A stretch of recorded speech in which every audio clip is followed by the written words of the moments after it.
അളിയൻ 50 ലക്ഷം രൂപ ലോട്ടറി അടിച്ചില്ലേ? 50 ലക്ഷം. ആര് പറഞ്ഞു 50? സുജേഷ് പറഞ്ഞു നെല്ലിമൂട്.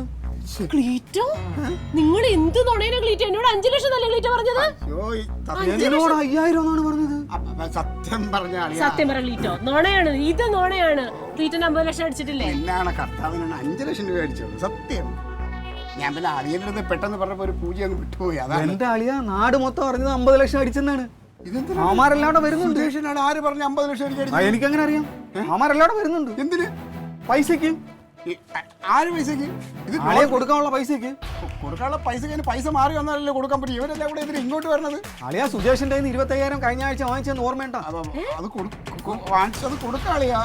സുജേഷ് മാത്രമല്ല, മറ്റേ രാജു ഉണ്ട്, പ്രതീഷ് ഉണ്ട്, എല്ലാരും ഉണ്ട്. ഇതെല്ലാരും കൂടെ ഇത് പൈസ മാറാൻ പോണല്ലേ ഉള്ളൂ. അതിനിടയ്ക്ക് ഇവന്മാര് ഇവരോട്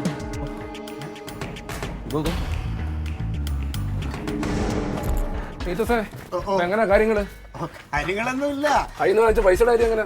പൈസ വാങ്ങിച്ചതല്ലേ ഉള്ളൂ. അൻസാറ് പറഞ്ഞിട്ടാ ഈ പൈസ മൊത്തം കൊടുത്തത്. എനിക്ക് തരാനല്ലേ പൈസ? അവിടെ തരാം രാജു, എനിക്ക് ഓർമ്മയുണ്ട്. 7 ദിവസം കൊണ്ട് തരാന്ന് പറഞ്ഞ പൈസ. സത്യം പറഞ്ഞാല് 7 മാസമായി കിട്ടാൻ. അല്ല രാജു, 7 മാസമല്ലേ ആയുള്ളൂ. ഇവിടെ 12 മാസം 15 മാസം ആൾക്കാർ എന്നെ ഇതുവരെ ഉപദ്രവിക്കാല്ല. മറ്റുള്ളവരുടെ കാര്യമൊന്നും എനിക്കറിയണ്ട. എനിക്ക് എന്റെ പൈസ ഇടണം. പൈസ കിട്ടി പറ്റത്തുള്ളൂ. പൈസ ഒരു മാർഗ്ഗമില്ല. അൻസാർ പറഞ്ഞിട്ട് പൈസ കൊടുത്താൽ ഞങ്ങൾക്ക് പൈസ കിട്ടി പറ്റത്തുള്ളൂ. നിങ്ങളുടെയൊക്കെ പൈസ തരാൻ വേണ്ടി തന്നെയാണ് ഞാൻ ബാങ്കിലോട്ട് പോയി ഇറങ്ങിയത്. പിന്നെ ഈ 5 ലക്ഷം രൂപയിൽ പ്രൈസ് ഉള്ളൂ. ഇത് നമ്മൾ ബാങ്കിൽ കൊടുക്കുമ്പോൾ ഇതിൽ എന്തോ ടാക്സ് നല്ലൊരു എമൗണ്ട്. എത്ര എമൗണ്ടാണ് ടാക്സ് പിടിച്ചിട്ട് തരണമെന്ന് പറഞ്ഞത്? അല്ല, ഒന്നും കിട്ടൂല. അതാണ് അളിയനോ ഇഷ്ടപ്പെട്ടില്ല, മുഖം തിരിച്ചുകൊണ്ട്. അപ്പോൾ അതുകൊണ്ട് ഞാനിപ്പോൾ മനസ്സിൽ കണ്ടെക്കുന്നത്, ബാങ്കിൽ നിന്ന് എനിക്ക് എന്ത് പൈസ ഇതിൽ കിട്ടുമോ അതിൽ നിന്ന് നിങ്ങൾക്ക് എല്ലാവർക്കും അതിന് തരാനുള്ളതിൽ കുറച്ചായിട്ട് ഞാൻ തരും. അങ്ങനെ കുറച്ച് ഞങ്ങൾക്ക് തരണ്ട. ഞങ്ങൾക്ക് പൈസ വാങ്ങിക്കാൻ ഞാൻ തന്നിട്ടുണ്ടെങ്കിൽ വാങ്ങിക്കാനും അറിയാം. അതിന്റെ കാര്യമില്ല അല്ലയോ? അതിന്റെ യാതൊരു കാര്യമില്ല. ഞങ്ങള് പൈസ ഞങ്ങൾക്ക് വാങ്ങിക്കാൻ അറിയാം. പൈസ വന്നിട്ടുണ്ടെങ്കിൽ വാങ്ങിക്കാനും അറിയാം. സുജേഷ്, അതിലിരിക്കുന്ന ടിക്കറ്റ് നിങ്ങൾക്ക് ഒന്നും ചെയ്യാൻ പറ്റില്ല. ഞാൻ പേര് എഴുതി ഒപ്പിട്ടേക്കണത്. ഇതിലുള്ള ടിക്കറ്റ് കൊണ്ട് ഒന്നും ചെയ്യാൻ പറ്റത്തില്ല നമുക്കറിയാം. പക്ഷെ ഞങ്ങൾക്കൊരു ഉറപ്പ് വേണമല്ലോ. ഇത് ഞങ്ങളെ ഇരിക്കുമ്പോൾ എന്തായാലും ഡീറ്റെയിൽസ് പൈസയായിട്ട് വരും. അല്ല, നിങ്ങൾക്ക് ഇപ്പോൾ ഉറപ്പല്ലേ?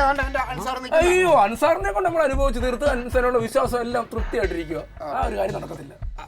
എന്നാ നല്ല ഉറപ്പുള്ള വേറെ ആരെങ്കിലും ഞാൻ ഒന്ന് പറഞ്ഞാൽ നിങ്ങൾക്ക് ഞങ്ങൾക്ക് വിശ്വാസമുള്ള ആൾ മതി. നാടൻ കനക നിൽക്കും.